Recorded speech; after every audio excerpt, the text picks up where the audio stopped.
सुस्वागतम। सस्य ज्ञान पथ में आपका स्वागत है। सस्य ज्ञान पथ आपको सही व विश्वसनीय जानकारी देता है।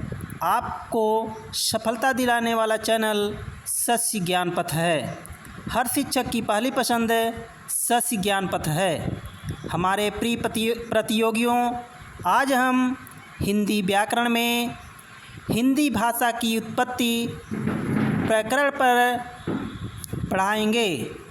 तो चलें देखते हैं आज का भाग दूसरा, हिंदी भाषा की उत्पत्ति भाग 2। देवनागरी लिपि के बारे में हम लोग समझते हैं। देवनागरी लिपि विशेष रूप से एक भारतीय लिपि है जिसके अंतर्गत अनेक भारतीय भाषाएं तथा कुछ विदेशी भाषाएं लिखी जाती हैं। इसकी विशेषता है यह लिपि बाएं से दाएं लिखी जाती है। इसकी पहचान एक क्षैतिज रेखा होती है जिसे शिरोरेखा कहा जाता है। जैसे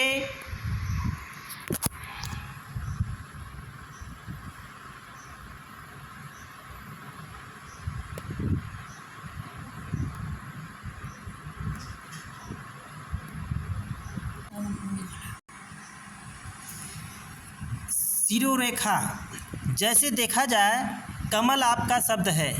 कमल के ऊपर खींची गई क्षैतिज रेखा, यही ब्रैकेट के अंदर है जो इस तरह से है, यही शिरोरेखा है।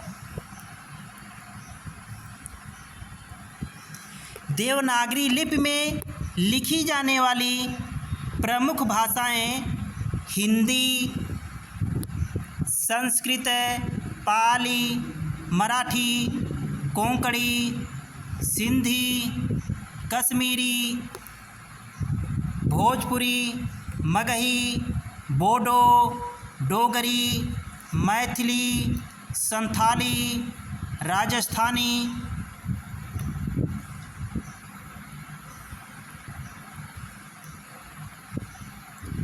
नेपाली, गढ़वाली, नागपुरी, अंगिका, खस एवं अन्य भाषाएं हैं जो कि सभी ये देवनागरी लिपि में लिखी जाती हैं।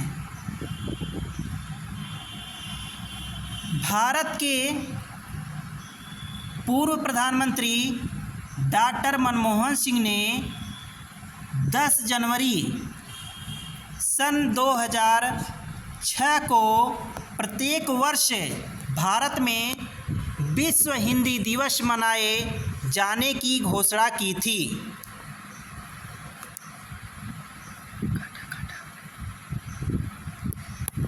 भारतीय दूतावास ने सर्वप्रथम नॉर्वे में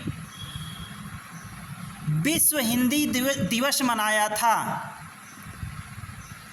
विश्व आर्थिक मंच की गणना के अनुसार हिंदी विश्व की 10 शक्तिशाली भाषाओं में से एक है। पश्चिमी हिंदी एवं राजस्थानी हिंदी, ये 2 हिंदी की उपभाषाएं हैं जिनकी उत्पत्ति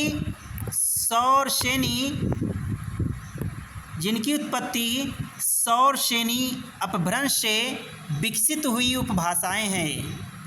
बिहारी हिंदी का विकास मागधी अपभ्रंश से हुआ है, जबकि पूर्वी हिंदी का विकास अर्धमागधी अपभ्रंश से हुआ है।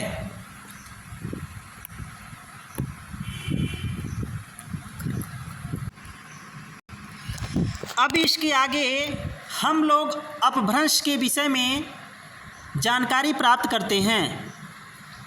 अपभ्रंश सर्वप्रथम अपभ्रंश से सौरसेनी अपभ्रंश है। अपभ्रंश की उपभाषाएं हैं। अपभ्रंश के उपभाग, पहला है सौरसेनी अपभ्रंश, दूसरा है मागधी अपभ्रंश, तीसरा है अर्धमागधी अपभ्रंश और आपका चौथा है खस अपभ्रंश। इस प्रकार से अपभ्रंश के 4 भाग हो गए, उपभाग हो गए। अब हम लोग देखते हैं सौरसेनी अपभ्रंश से पश्चिमी हिंदी और राजस्थानी हिंदी, ये 2 उपभाषाओं का विकास हुआ है। और आगे हम लोग देखते हैं मागधी अपभ्रंश से बिहारी हिंदी का विकास हुआ है और अर्धमागधी अपभ्रंश से पूर्वी हिंदी का विकास हुआ है और खस अपभ्रंश से पहाड़ी हिंदी का विकास हुआ है। अब हम लोग आगे देखते हैं कि इन उपभाषाओं से इनकी कितनी बोलियां विकसित हुई हैं।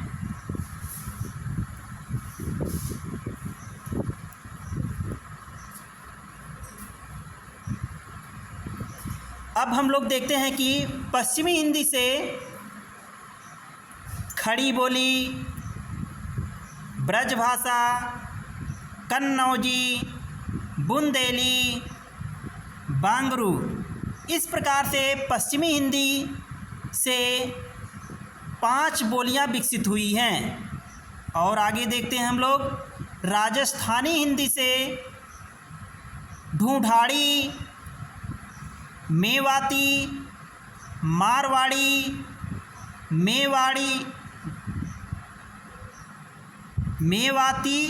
मेवाड़ी और अगला है हड़ौती।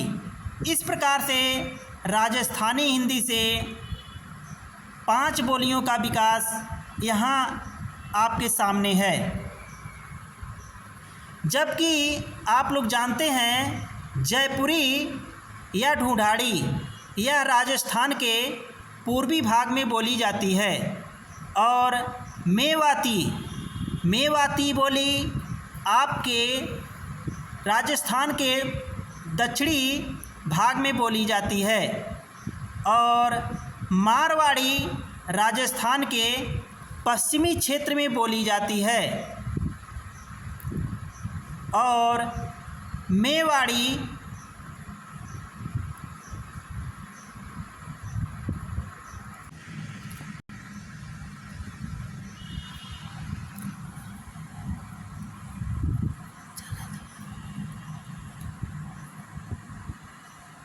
इस प्रकार से हम लोग राजस्थानी हिंदी को एक बार फिर से समझते हैं।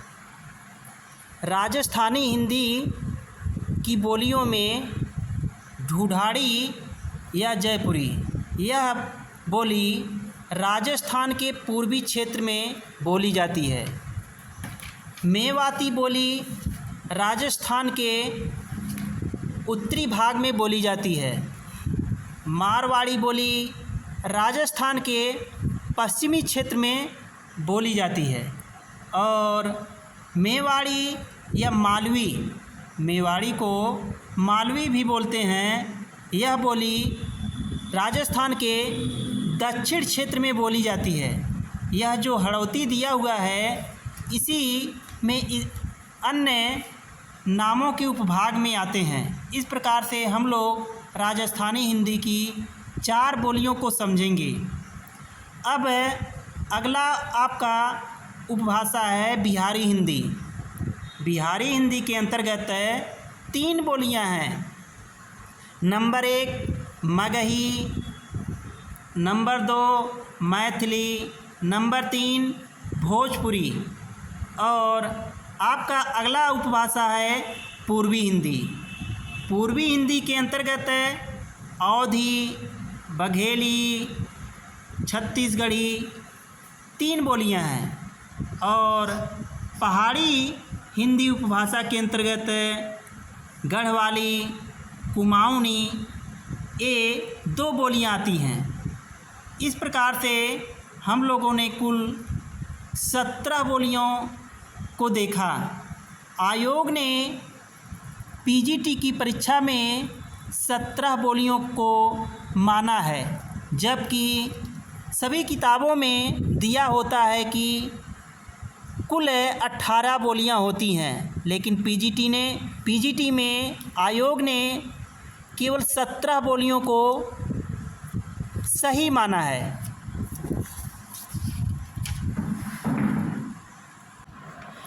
इस प्रकार से हम लोगों ने कुल 5 उपभाषाओं को जाना। नंबर 1 है पश्चिमी Hindi, number 2 Rajasthani Hindi, number 3 Bihari Hindi, number 4 पूर्वी हिंदी, नंबर 5 पहाड़ी हिंदी। ये 5 उपभाषाएँ हैं और इन 5 उपभाषाओं के कुल 17 बोलियां आयोग ने प्रामाणिक माना है।